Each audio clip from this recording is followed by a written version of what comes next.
चलिए और बताइए कैसे हैं प्यारे मित्रों हमारे। अच्छे हैं ना। तैयारी अच्छा चल रहा ना। एनटीपीसी यूजी लेवल की तैयारी आपकी अच्छी चल रही है ना। एकदम चलनी चाहिए क्योंकि अब एग्जाम का डेट काफी नजदीक आ रहा है। ऐसा तो नहीं आप सभी लोग हैं कि शादी विवाह के लगन में बिजी होल हैं और एग्जाम को आप भूल गए। तो ऐसा गलती आप मत कीजिए क्योंकि अगर आपको रिजल्ट देना है तो आपको पहले जो एग्जाम का डेट 7 मई से दिया है उसका टारगेट पहले पूरा कीजिए। उसके बाद बाकी विवाह तो बाराती और लगन अगले साल भी आप जा सकते हैं। ठीक है। तो चलिए आप हमारे साथ जुड़े हैं, बहुत अच्छी बात है। यहाँ हम सब जो एनटीपीसी यूजी लेवल को देखते हुए जो हमारे 40 प्रश्न पूछे जाते हैं उसमें कुछ कंप्यूटर्स के प्रश्न है, साइंस के प्रश्न है, साथ में मतलब जीके जीएस भी मिला करके बहुत सारे जो प्रश्न है, स्टैटिक जीके के प्रश्न है, उन सभी को कवर करने के लिए जो हमने 15 दिन में 15 क्लास की जो सीरीज शुरू किए थे वो सीरीज का आज हमारा दूसरा दिन है। ठीक है। और इस जो क्वेश्चन ये बनाया गया इसमें प्रीवियस साल को देखते हुए इस प्रश्न को क्या किया गया, बनाया गया। अगर आपको ये प्रश्न अगर आपको चाहिए तो आप चले जाइएगा Cambridge GS class by Shyam sir के टेलीग्राम चैनल पर, वहां से जाकर के इस प्रश्न को डाउनलोड कर लीजिए और कैसे कैसे प्रश्न पूछे गए हैं एग्जामों में वो सभी पीडीएफ वहां आपको अवेलेबल मिलेंगे। तो आप अवश्य जाइए और वहां से अवश्य डाउनलोड कीजिए। चलिए यहाँ 40 प्रश्न के जो पार्ट 2 अर्थात दूसरे क्लास में जो आप हमारे पधारे हैं तो दिल्ली से धन्यवाद और अपने क्लास की क्या करते हैं शुरुआत करते हैं। तो यहाँ देखिए फर्स्ट प्रश्न हम क्या पूछा गया है। फर्स्ट क्वेश्चन देख लीजिए कि क्या पूछा गया है।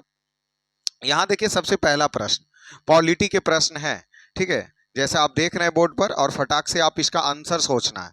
क्या कहा जा रहा है, लोकसभा में संविधान संशोधन विधेयक पारित करने के लिए आवश्यक न्यूनतम समर्थन के संबंध में निम्नलिखित में से कौन से कथन सही है।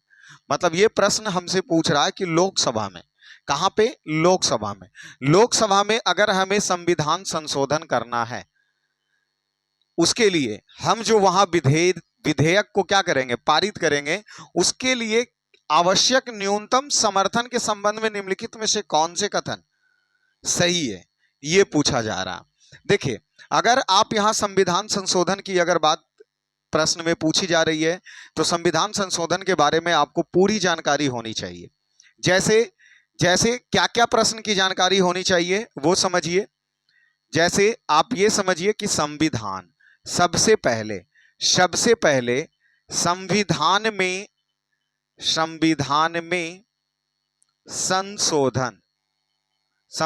में संशोधन किस देश से लिया गया है। तो दक्षिण अफ्रीका से हमारे संविधान में संविधान संशोधन लिए गए हैं। संविधान संशोधन का वर्णन किस अनुच्छेद में है, तो 368 मतलब अनुच्छेद 368 में इस बात का चर्च है कि हमारा क्या होगा, संविधान संशोधन होंगे। और अनुच्छेद 368 और भाग 20 में इस बात का वर्णन है कि हमारे संविधान में क्या होंगे, संशोधन होंगे। देखिए संविधान में संशोधन मुख्य रूप से 3 तरीके से किए जाते हैं। ये चीजों को आप समझिए, थोड़ा सा आप हमें समय दीजिए कि ताकि आपके एग्जाम में इसके आसपास के भी प्रश्न आए तो आप उसे देख करके एकदम मिजाज खुश होना चाहिए। ठीक है। तो संविधान में संशोधन 3 तरीके के होते हैं। पहला एक होता है साधारण बहुमत पर, और इस साधारण बहुमत के अंतर्गत अगर कोई नए राज्य का गठन अगर करना है तो साधारण बहुमत के द्वारा नए राज्य का गठन संभव है। जैसे 2000 ईस्वी में 3 अलग राज्य बने तो वह संविधान संशोधन हुए होंगे। तो साधारण बहुमत अर्थात साधारण बहुमत, अच्छा यहां बहुपद लिख दिए, बहुमत, साधारण बहुमत वाला संशोधन से नए राज्यों का क्या हो जाता है, गठन हो जाता है। और आपको पता है ना कि 2000 ईस्वी में कौन कौन से नए राज्य बने हैं। फटाक से इसका आंसर पहले सोचिए। 2000 ईस्वी में 3 राज्य, जैसा कि आप जानते हैं बिहार से झारखंड अलग हुआ, ठीक है, यूपी से उत्तराखंड, यूपी से उत्तराखंड अलग हुए और एमपी से छत्तीसगढ़ अलग हुए। ये 2000 ईस्वी में अलग हुए। तो अब अगर नए राज्य का गठन अगर करना है तो संविधान में एक साधारण बहुमत के द्वारा नए राज्य का गठन किया जा सकता है।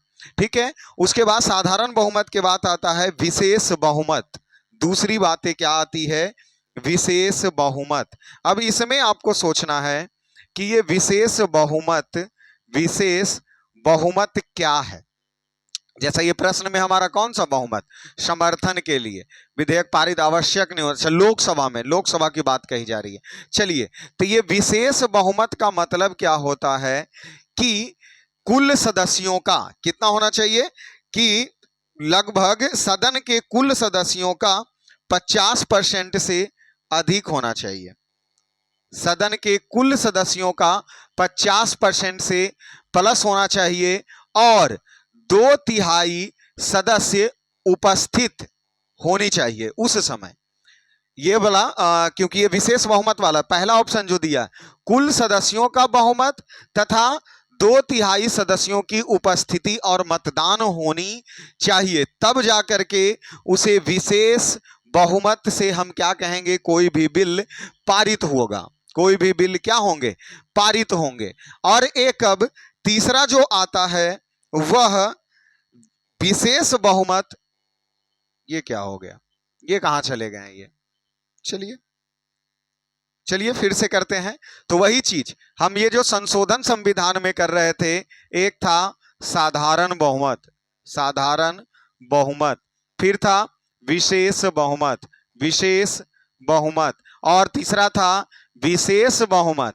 विशेष बहुमत भी चाहिए प्लस आधे राज्य के विधानसभा, आधे राज्य के विधानसभा के भी इसमें बहुमत चाहिए। इस प्रकार संविधान संशोधन, इस प्रकार संविधान संशोधन 3 तरीके के होते हैं। अगर यहाँ लोकसभा की बात कर दिया गया है कि संविधान संशोधन विधेयक अगर पारित करना है तो उसके लिए कुल सदस्यता का बहुमत होना चाहिए, साथ में 2/3 सदस्य उपस्थित और मतदान करना चाहिए इस मुद्दे पर। तो ये इसका सही आंसर क्या हो गया? पहला। क्या हो गया? पहला। ठीक है, अभी देखिए आप हमें फटाक से बता दीजिए, लोकसभा, लोकसभा और एक होते हैं राज्यसभा। अब इसमें अस्थाई सदन कौन सा है? तो राज्यसभा को अस्थाई सदन कहते हैं, राज्यसभा को अस्थाई सदन कहते हैं। लोकसभा को अस्थाई सदन कहा जाता है। ठीक है, अस्थाई सदन, अस्थाई सदन। लोकसभा, लोकसभा और राज्यसभा, तो राज्यसभा को उच्च सदन, राज्यसभा को उच्च सदन और लोकसभा को निम्न सदन के नाम से हम सब जानते हैं। लोकसभा में टोटल सीट कितने हैं? लोकसभा के टोटल 543 सीट। इससे पहले आप पढ़ते होंगे 545 सीट, जिसमें 2 सीट मनोनीत किए जाते थे, लेकिन वह उसे हटा दिया गया है और अभी फिलहाल लोकसभा में टोटल 543 और राज्यसभा में टोटल हो जाएंगे 245। इसमें से 12 सदस्य राष्ट्रपति के द्वारा मनोनीत किए जाएंगे। क्या आपको पता है कि राज्यसभा में अधिकतम सीट 245 है, पर अधिकतम कितना हो सकता है? तो 250 हो सकते हैं। ठीक है, चलिए ये प्रश्न उधर छोड़िए, इधर आ जाइए थोड़ा सा, 1 मिनट और। जो हमारा संसद बना है, जो हमारा संसद बना है उसमें लोकसभा के सीटों के लिए कितने सीटों की व्यवस्था की गई है और राज्यसभा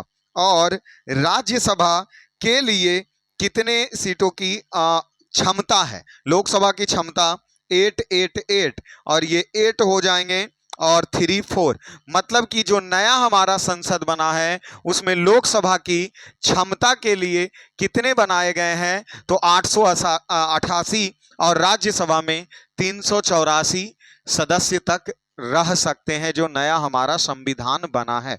उसके लिए। तो ये हमारे पहले प्रश्न हो गए। चलिए और अब चलते हैं दूसरे नंबर प्रश्न।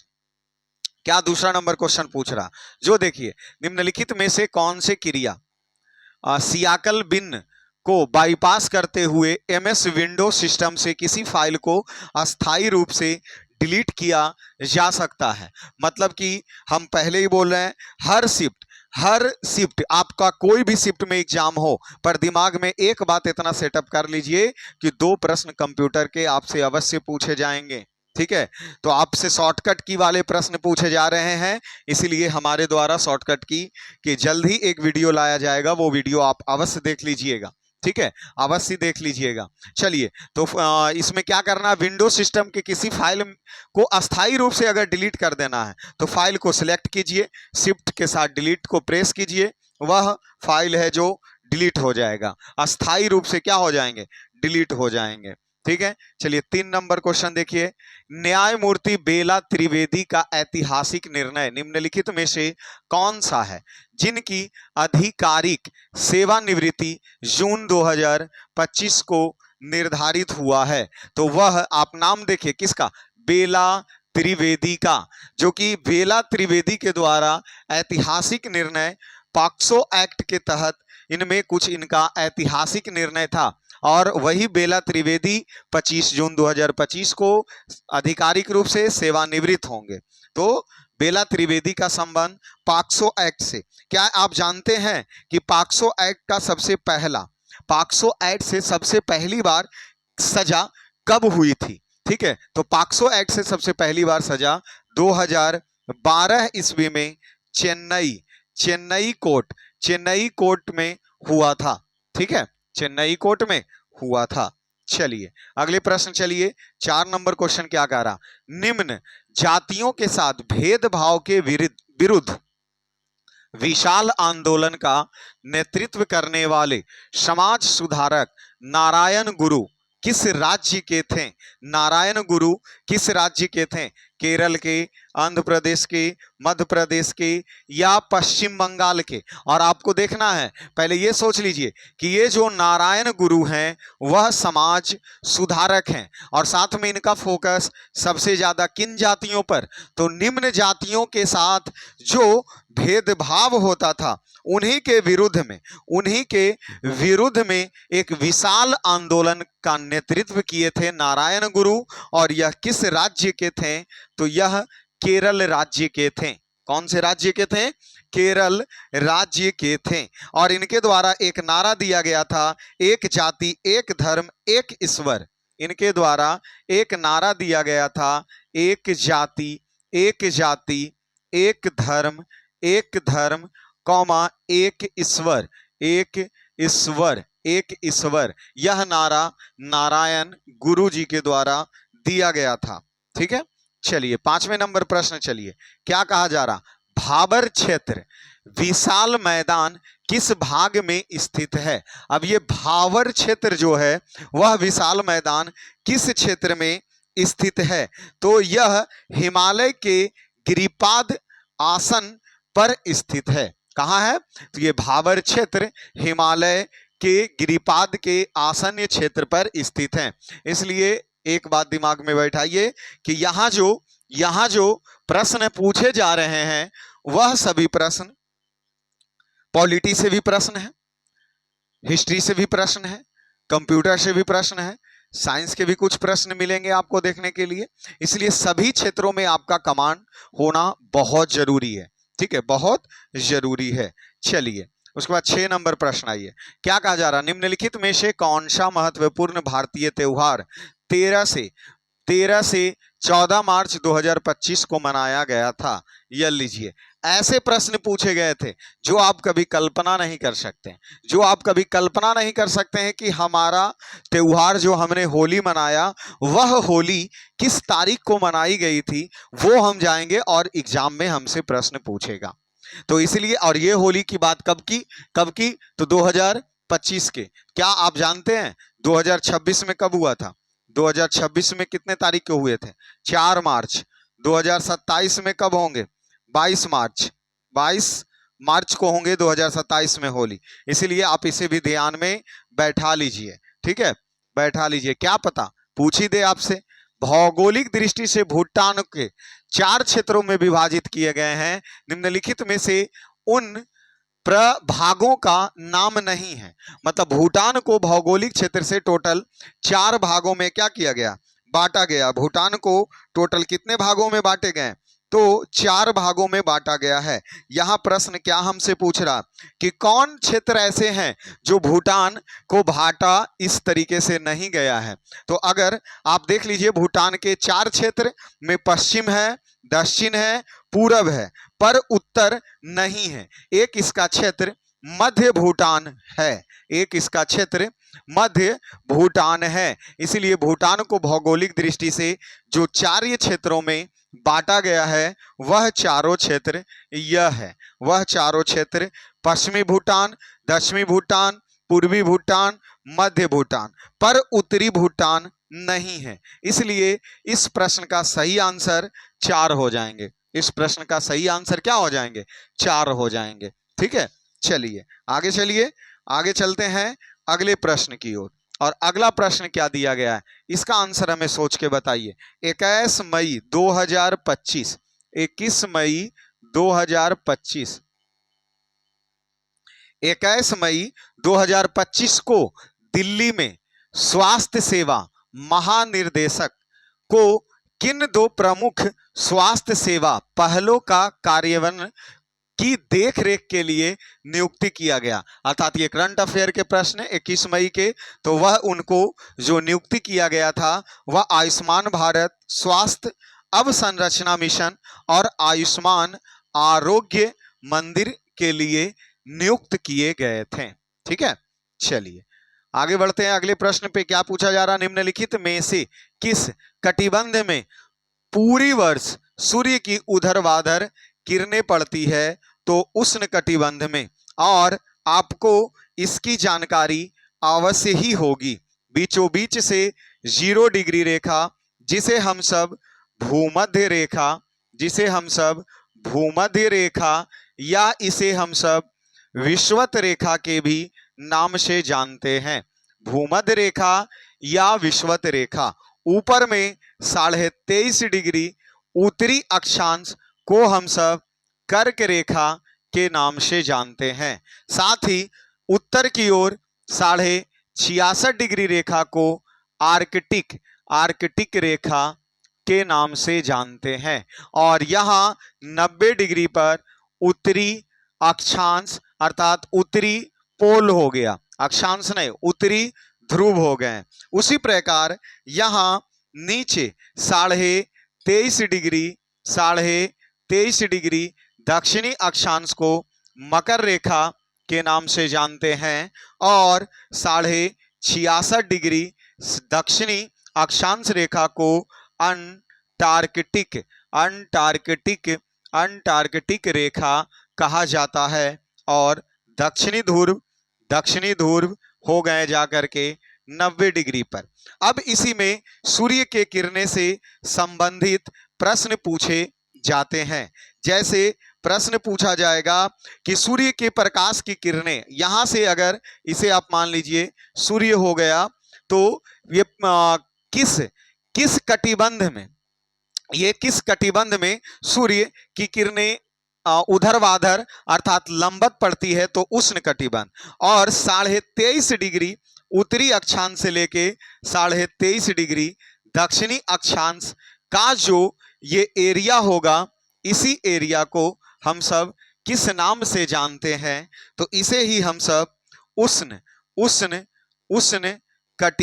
कटिबंध के नाम से जानते हैं। तो उष्ण कटिबंध का क्षेत्र कितना से कितना हो गया, तो 23.5 डिग्री उत्तरी अक्षांश से लेके 23.5 डिग्री दक्षिणी अक्षांश के बीच के क्षेत्र को उष्ण कटिबंधीय क्षेत्र कहते हैं। और उसके बाद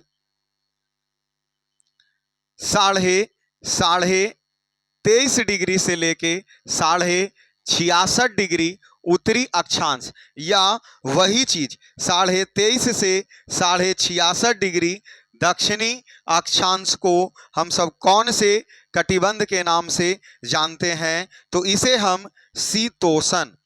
हम शीतोष्ण कटिबंध बोलते हैं। कौन सा?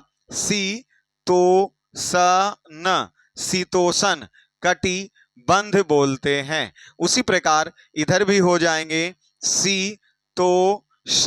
शीतोष्ण कटिबंध, और जो ऊपर बचा उसे हम सब शीत कटिबंध, ऊपर बचा उसे हम सब शीत कटिबंध बोलेंगे, और जो नीचे भी बचा उसे भी शीत कटिबंध बोलेंगे। तो इस प्रश्न के अकॉर्डिंग पूरे वर्ष सबसे ज्यादा गर्मी इसी क्षेत्र में होंगे, और जिसका नाम हम सब उष्ण कटिबंध के नाम से जानते हैं। तो ये हमारा 9 का 2 हो गया सही आंसर। चलिए 10 नंबर देखिए क्या पूछा जा रहा।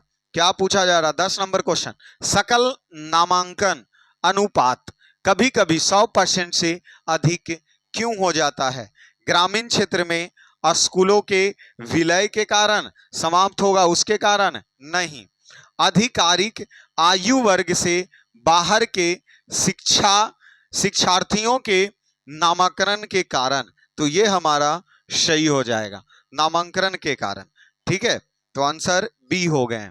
चलिए 11 नंबर प्रश्न आइए, क्या पूछा जा रहा है? जिला न्यायालय और अधीनस्थ न्यायालय मतलब डिस्ट्रिक्ट कोर्ट, जिला न्यायालय और अधीनस्थ न्यायपालिका पर नियंत्रण किसका होता है? उच्च न्यायालय का होता है। ठीक है, राज्य सरकार नहीं, राष्ट्रपति नहीं, सर्वोच्च न्यायालय नहीं। अगर उच्च न्यायालय पर नियंत्रण पूछता तो हम देते सर्वोच्च न्यायालय का, लेकिन यहां डिस्ट्रिक्ट कोर्ट के बारे में आपसे पूछा जा रहा था। डिस्ट्रिक्ट कोर्ट पर किसका नियंत्रण होगा? तो हाई कोर्ट का। किसका होगा? हाई कोर्ट का। चलिए अगले प्रश्न, चलिए क्या पूछा जा रहा? खतरनाक अपशिष्टों के सीमा पार आवागमन के नियंत्रण और उनके निपटान पर बेसल कन्वेंशन कब अपनाई गई थी? खतरनाक अपशिष्ट के सीमा पार मतलब ये कहने का प्रश्न, इसका अर्थ क्या हो रहा है कि जो विकसित देश हैं उस विकसित देश से जो उनके अपशिष्ट होंगे, जो कचरे होंगे, वह अविकसित देशों तक ना पहुंचे, इसके लिए एक कन्वेंशन किया गया था। और यह कन्वेंशन आपके कब किए गए थे? तो यह कन्वेंशन 1989 ईस्वी में किए गए थे। 5 मई, कब? 5 मई 1989 ईस्वी। ठीक है, कि ताकि कचरा दूसरे देश में ना जा सके। कुंडारा उद्घोषण, जिसमें खुले तौर पर अंग्रेजों के विरुद्ध हथियार उठाने का आह्वान किया गया था, निम्नलिखित में से किस स्वतंत्रता सेनानी से संबंधित है? तो बेलू थप्पी के द्वारा कुंडारा उद्घोषण, जिसमें अंग्रेज के विरुद्ध इनके द्वारा क्या किया गया था? आंदोलन किया गया था। किनके द्वारा? बेलूपंथी, जो कि ये थे। कब आंदोलन हुआ था? यह आंदोलन 1809 ईस्वी को हुआ था, जो कि केरल से संबंधित थे, और यह केरल के दीवाने थे। अर्थात आज प्रधानमंत्री का तुलना दीवाने से हम कर सकते हैं। तो वो कौन थे? वेलूथम्पी। कौन? वेलूथम्पी। चलिए अगले प्रश्न आ जाइए। अप्रैल 2025 में आर्थिक मामले की कैबिनेट समिति ने हाइब्रिड एन्यूटी मोड के अंतर्गत NH6 राष्ट्रीय राजमार्ग से 6 पर किन 2 राज्यों को जोड़ने वाली ग्रीनफील्ड हाई स्पीड कॉरिडोर के विकास को मंजूरी दे दिया गया है? तो किनको मंजूरी दे दिया गया है? मेघालय और असम को। देखिए अगर NH की बात कर रहा है तो अवश्य ही आपको यह जानकारी होनी चाहिए कि NH1 कहां से कहां को जोड़ता है? तो दिल्ली से अमृतसर NH1। दूसरा NH2 कहां से कहां तक जोड़ता है? तो दिल्ली से कोलकाता, दिल्ली से कोलकाता। तीसरा NH 3 कहां से, तो आगरा, आगरा से मुंबई, आगरा से मुंबई। चौथा NH 4 है वह मुंबई से चेन्नई, मुंबई से चेन्नई। NH 5 है जो चेन्नई से कोलकाता, चेन्नई से कोलकाता को जोड़ता है। अब देखिए इसी में एक चतुर्भुज योजना पारित किया गया था जिसमें दिल्ली से मुंबई, दिल्ली से मुंबई से चेन्नई से कोलकाता और दिल्ली को जोड़ने के लिए जो योजना बनी उसी को चतुर्भुज सड़क योजना के नाम से जानते हैं, जिसकी कुल लंबाई 5846 किलोमीटर है, 5846 किलोमीटर है। तो ये चीज आपको अवश्य क्या होना चाहिए, एग्जाम देने जाने से पहले इसकी जानकारी आपको हर हालात में होनी चाहिए, तभी जाकर के आप एग्जाम आपका सही जाएगा। चलिए 15 नंबर क्वेश्चन आ जाइए। समुद्र में वस्तुओं का पता लगाने के लिए कौन से तकनीक ध्वनि तरंगों का उपयोग करता है, बताइए। ये आंसर किसको नहीं पता है, एसपीडी का है, स्टैटिक, आराम से जिन जो पढ़े होंगे उनको तो अवश्य ध्यान होगा। साउंड नेविगेशन एंड रेंजिंग, सोनार का फुल फॉर्म हो गया, ठीक है। 16 नंबर प्रश्न आइए, क्या कहा जा रहा, निम्नलिखित में कौन सी विशेषता अम्ल की विशेषता नहीं है, एक बात बताइए। पीएच स्केल, पीएच स्केल पर अम्ल को मापा जाता है, यहां 7 हो गया, ये 6 हो गए, यहां 0 से 1 हो गए, ठीक है, 0 से 1 हो गए, यहां 8 से चलिए 12।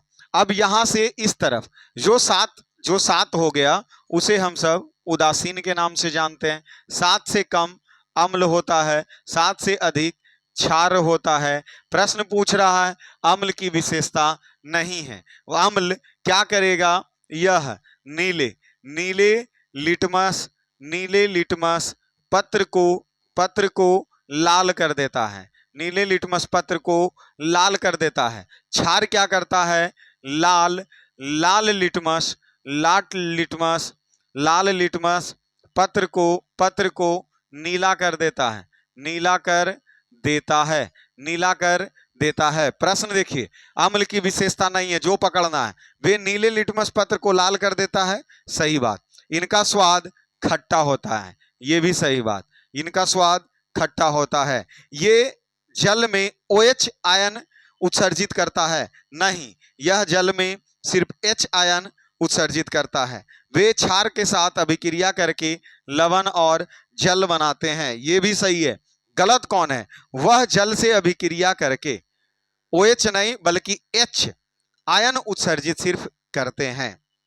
तो आंसर हमारा इसका सी हो जाएगा, क्या हो जाएंगे, सी हो जाएंगे। पीएच स्केल का खोज किसने किया, फटाक से बताइए, पीएच स्केल का खोज किसके द्वारा किया गया, सोरेनसन। पीएच स्केल का खोज किसके द्वारा, सोरेनसन के द्वारा किया गया। यहां आइए 17 नंबर क्वेश्चन क्या कह रहा, 17 नंबर क्वेश्चन, PLFC वार्षिक रिपोर्ट जुलाई 2023 से जून 2024 के अनुसार, अब ये तो प्रश्न करंट अफेयर के हैं, अब करंट अफेयर के प्रश्न है, लेकिन अभी से पूछने की संभावना नहीं बनेगी, लेकिन फिर भी अभी 2025 में पूर्ण साक्षरता हासिल करने वाला पहला राज्य इतिहास का कौन बन गया जो पूर्ण साक्षरता राज्य हासिल किया था, तो वह है मिजोरम, वह है मिजोरम। और अभी आपको सभी लोग को कमेंट इस चीज पे करना है कि बताइए हमारे अभी देश में ऐसे कितने राज्य हैं जहां पे पूर्ण साक्षरता दर मतलब परिपूर्ण रूप से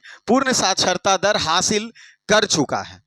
इसका कमेंट आप सब लोग अवश्य कीजिए, क्योंकि ये प्रश्न तो अब नहीं पूछेगा, लेकिन ये जरूर पूछेंगे कि कौन कौन से राज्य हैं जो पूर्ण साक्षरता दर मतलब प्राप्त कर चुके हैं, हासिल कर चुके हैं, वो प्रश्न आपसे अवश्य पूछेगा, ठीक है। चलिए 18 नंबर क्वेश्चन आइए, क्या कहा जा रहा, पार्थियनों की उत्पत्ति निम्नलिखित में से किस देश से हुई। देखिए अभी पार्थियनों की उत्पत्ति ईरान से होती है, पार्थियनों की उत्पत्ति कहां से होती है, ईरान से। लेकिन अब सोचने वाली बात यह होता है कि अर्थात यह पार्थियनों है क्या, यह पार्थियनों है क्या, जिसकी उत्पत्ति कहां से हुई है? ईरान से हुई है। तो एक साम्राज्य था और कुछ नहीं, ईरान के एक खाना बदोश एक साम्राज्य है, उसी में पार्थियनों की क्या होती है, मतलब प्राचीन समय में ईरान में एक खाना बदोश हुआ करते थे, उन्हीं को पार्थियनी साम्राज्य कहते हैं। तो यह कहाँ का था? ईरान के था। मतलब विदेश भी परिभ्रमण आपको करवा ही देगा।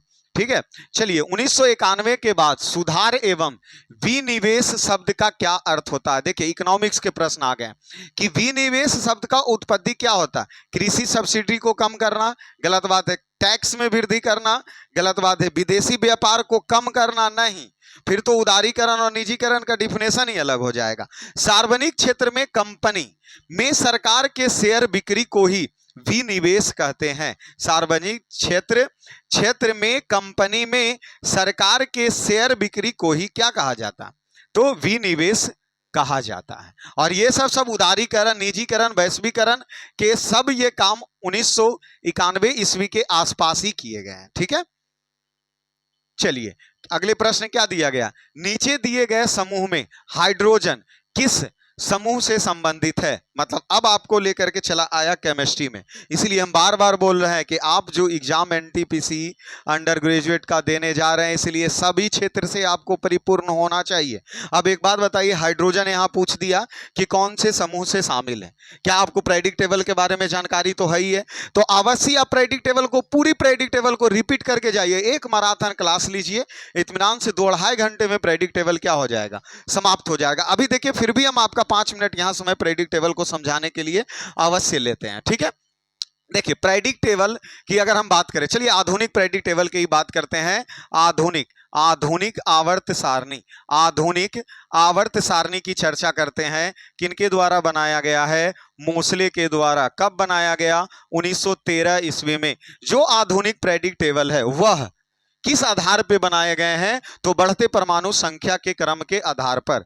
बढ़ते परमाणु संख्या, अर्थात बढ़ते परमाणु संख्या के आधार पर मोसले के द्वारा 1913 ईस्वी में मॉडर्न प्रेडिक्ट टेबल बना दिया गया। और इस आधुनिक आवर्त सारणी में कितने आवर्त हैं? तो 7 आवर्त हैं। इस आधुनिक प्रेडिक्ट टेबल में कितने वर्ग या समूह है? तो 18 वर्ग या समूह है। टोटल तत्व 114 तत्व। ठीक है, अभी देखिए यहां प्रश्न फिर भी नहीं मिला, हाइड्रोजन कहां रखा गया है? आप देखिए पहले समूह में ही हाइड्रोजन रखा गया है। एक बात बताइए, पहले समूह में और कौन कौन से तत्व रखे गए हैं? तो हाइड्रोजन, हीलियम, लिथियम। हालिना के रब से फरियाद, किनको याद है? हीलियम रहे, हाइड्रोजन, हालिना के रब से फरियाद,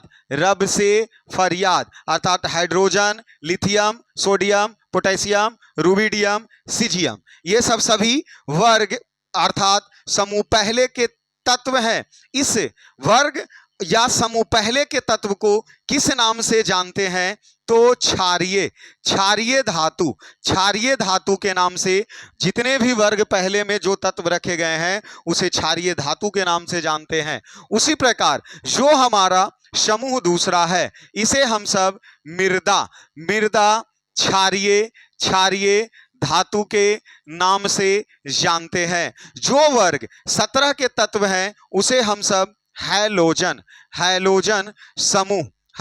समूह के तत्व के नाम से जानते हैं। और फटाक से बताइए कि हैलोजन तत्व के समूह में कौन कौन से तत्व हैं?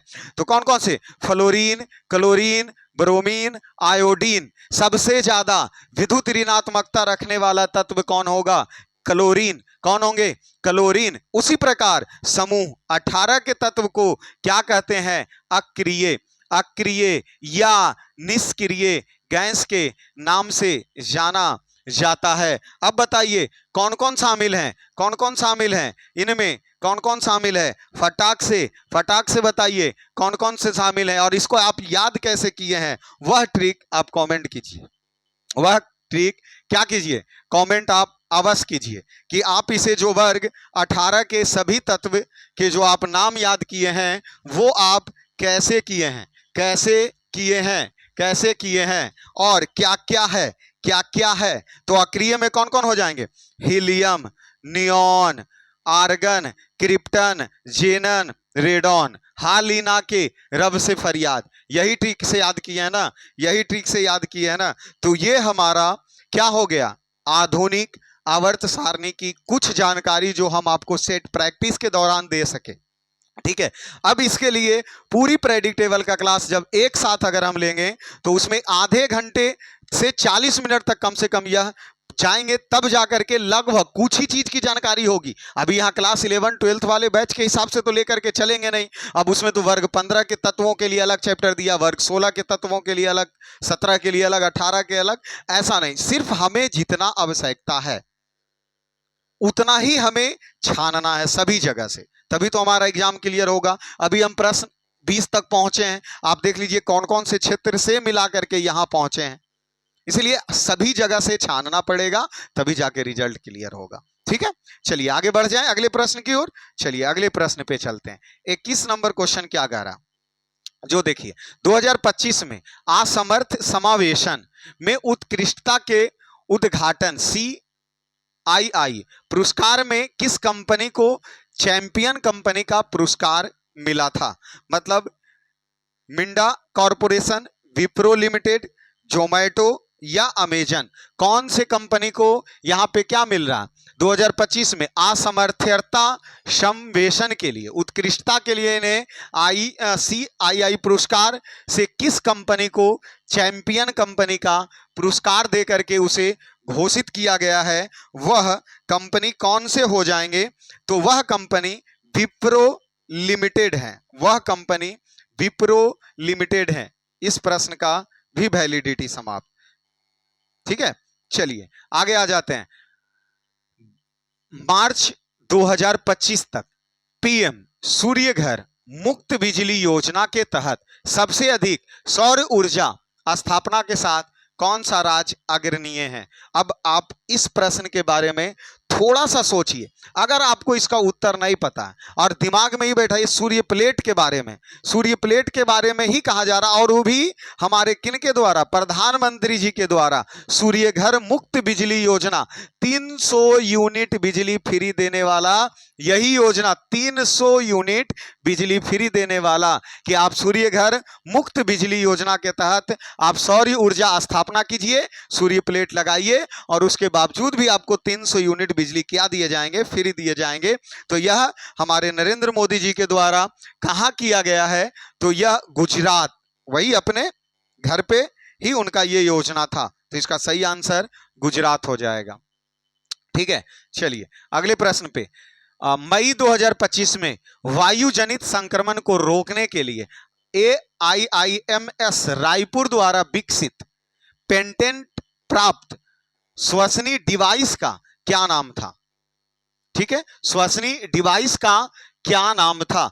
मतलब हम बार बार बोल रहे हैं कि कंप्यूटर से भी प्रश्न आपको, 2 प्रश्न तो हम ऐसा देख रहे हैं कि हर शिफ्ट में उसके शॉर्टकट से प्रश्न जो पूछे जा रहे हैं, शॉर्टकट की से प्रश्न पूछे जा रहे हैं। जैसे डॉक्यूमेंट को सेव करना, Ctrl+S, और उसके बाद सेलेक्ट करके Ctrl+D से अभी डॉक्यूमेंट कोई भी क्या हो गया था, परमानेंटली डिलीट हो गए थे। इस प्रकार तो नेक्स्ट क्लास हम इसके जो शॉर्टकट की है कंप्यूटर के, उसके अवश्य ही हम जल्दी बनाने वाले हैं। जैसे आज इस क्लास के बाद हम एक क्लास आपको लेने वाले हैं, उसका एक स्पेशल क्लास हम बनाएंगे अनुसूची का, क्योंकि दिमाग में सेटअप कर लीजिए एकदम। आप या तो एग्जाम दे करके जाने से पहले आप इसे पढ़ लीजिए, नहीं तो दे के जब आइएगा तो सिर्फ आपके पास अफसोस बच जाएगा और आपके पास कुछ नहीं बचेगा। क्योंकि अनुसूची से प्रश्न एकदम पक्का तय है कि प्रश्न पूछेगा तो पूछेगा। क्योंकि अभी 2026 में जैसे ही LP टेक्नीशियन ग्रेड 3 का एग्जाम हुआ तो पॉलिटी के लगभग 16 प्रश्न 9 शिफ्ट में प्रश्न पूछे गए थे। ठीक है, उस 9 शिफ्ट के प्रश्नों में 2 प्रश्न स्पेशल अनुसूची से लिया है। आप सोच लीजिए कि उसका महत्व कितना है। इसलिए अनुसूची से प्रश्न अवश्य रहेगा, अवश्य प्रश्न रहेंगे। ठीक है, यहां क्या था प्रश्न? मई 2025 में वायु जनित संक्रमण को रोकने के लिए AIIMS रायपुर द्वारा विकसित पेटेंट द्वारा श्वसनी डिवाइस का क्या नाम दिया गया है? तो उसका नाम HOAC कॉम्बो। ठीक है, इसका सही आंसर क्या हो जाएंगे? चला गया, बी हो जाएंगे, ठीक है, इसका आंसर क्या हो जाएगा? बी हो जाएगा।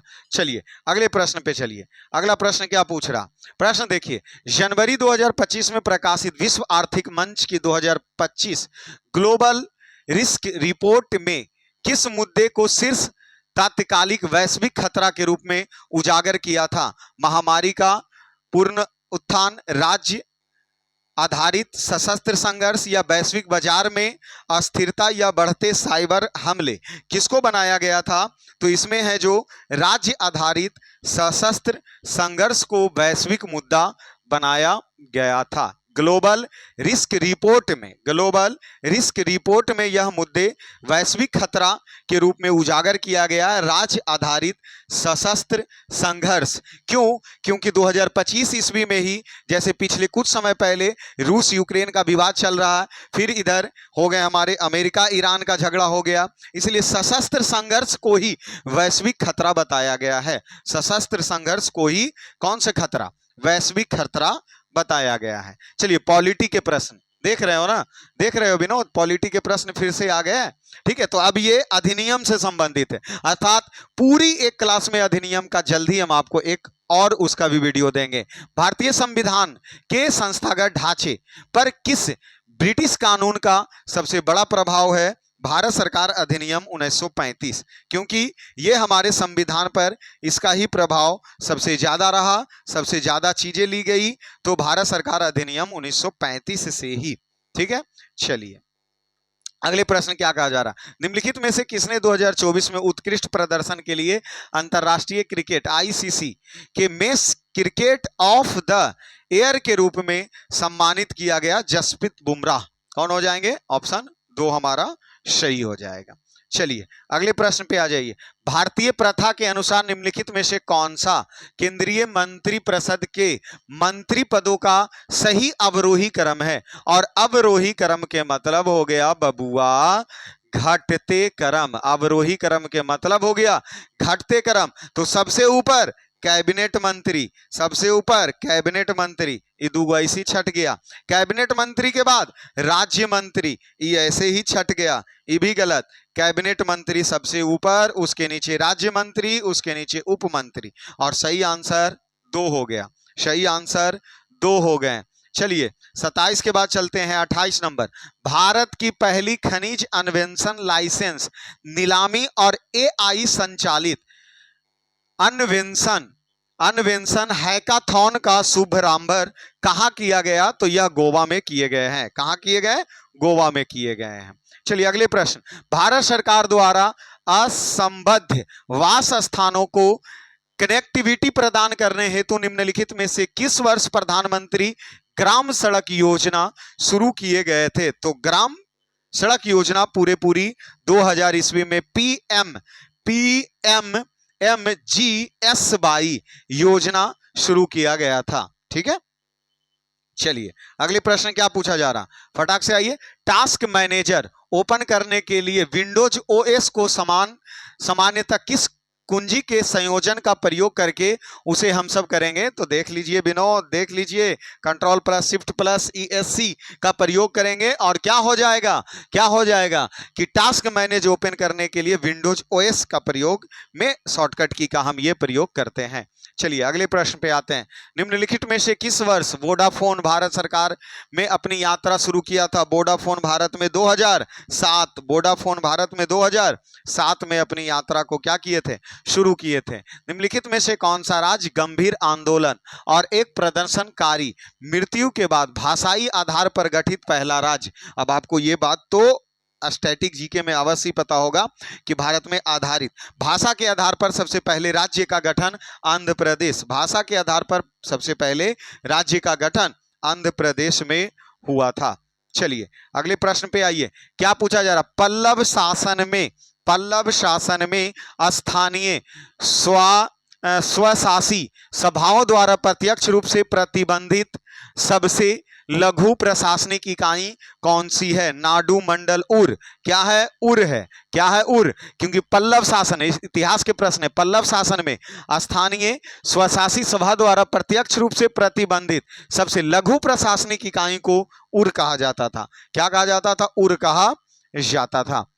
कोपिली जल विद्युत परियोजना किस राज्य में है? कोपिली जल विद्युत परियोजना, कोपिली जल विद्युत परियोजना किस राज्य में है? तो असम में। कोपिली जल विद्युत परियोजना असम में है। चलिए, उत्तर पश्चिमी रेलवे जोन का मुख्यालय क्या आपको पता है? उत्तर पश्चिम जोन के मुख्यालय जयपुर, और रेलवे जोन के मुख्यालय आपको अवश्य ध्यान होनी चाहिए, इसलिए मध्य में मुंबई, मध्य रेलवे जोन मुंबई, पश्चिम में मुंबई, मुंबई चर्च गेट, मुंबई चर्च गेट, उत्तर में दिल्ली, उत्तर में दिल्ली, और दक्षिण में चेन्नई, दक्षिण में चेन्नई, पूरब में कोलकाता, पूरब में कोलकाता, पूरब मध्य में हाजीपुर, पूरब मध्य में हाजीपुर, और दिल्ली उत्तर मध्य में इलाहाबाद, उत्तर मध्य में इलाहाबाद, दक्षिण मध्य में सिकंदराबाद, सिकंदराबाद,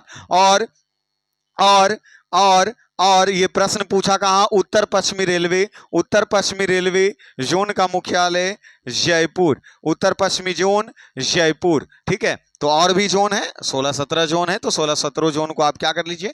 कंप्लीट कर लीजिए। 16-17 जोन को क्या कर लीजिए? आपको अवश्य ही ध्यान होना चाहिए।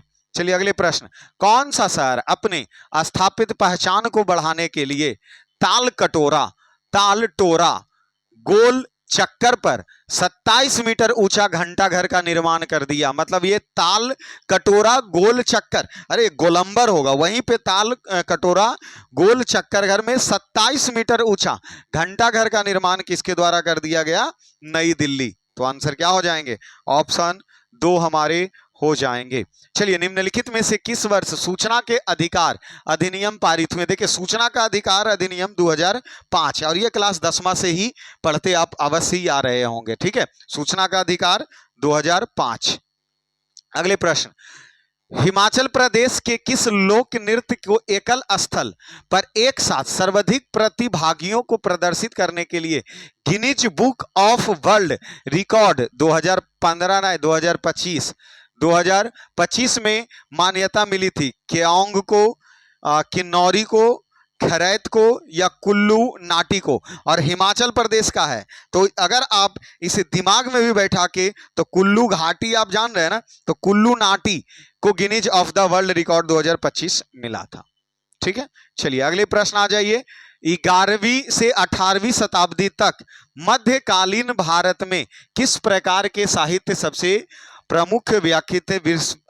विस्तृत दार्शनिक परिचार्य नहीं, भक्ति कविता, भक्ति कविता सबसे ज्यादा थे। कब? मध्यकालीन इतिहास के समय, और वह 11वीं से लेके 18वीं शताब्दी के बीच, और ये अंत भला तो सब भला, और ये हमारे 40वें प्रश्न होंगे। ठीक है, 15 दिन के 15 क्लास के 40वें प्रश्न, और इसी क्लास को फिल्टर करके, इसी क्लास को फिल्टर करके अर्थात कौन से टॉपिक्स हमारा कमजोर है, कौन से टॉपिक से ज्यादा प्रश्न पूछा जा रहा, उसे पूरा डीपली पढ़ाने का कार्य किया जाएगा। जैसे कि 15 दिन के 15 क्लास में दूसरी क्लास दिन ही निर्णय ले लिया गया है, सॉरी, पहले क्लास में ही निर्णय ले लिया गया था कि अनुसूची का सुफड़ा साफ कर देना है, इसलिए अभी इसके बाद अनुसूची का सुफड़ा क्या कर देंगे? साफ कर देंगे हम। ठीक है, इसके बाद दूसरी क्लास जो आज 15 दिन का 15 क्लास चला, इस दूसरी क्लास में भी यह निर्णय लिया गया कि कंप्यूटर के प्रश्न का एकदम जो शॉर्टकट की है उसको जड़ से निपटा देना है, शॉर्टकट की को जड़ से निपटा देना है। ठीक है, मई 2025 में वित्त मंत्रालय के राजस्व विभाग के सचिव के रूप में किसे नियुक्त किया गया? अरविंद श्रीवास्तव को, अरविंद श्रीवास्तव को। ये हमारा दूसरा 15 दिन के 15 क्लास, दूसरी क्लास आज क्या हो गए? पूरे हो गए। तो अभी तीसरी क्लास का इंतजार कीजिए, और इसके साथ ही अनुसूची का भी वीडियो दिया जाएगा, तो अवश्य जा करके वो भी वीडियो पे आप अपने अच्छे तरीके से उसको क्या कर लीजिए? कंप्लीट कर लीजिए। चलिए, क्लास में जुड़े रहने के लिए धन्यवाद सभी को।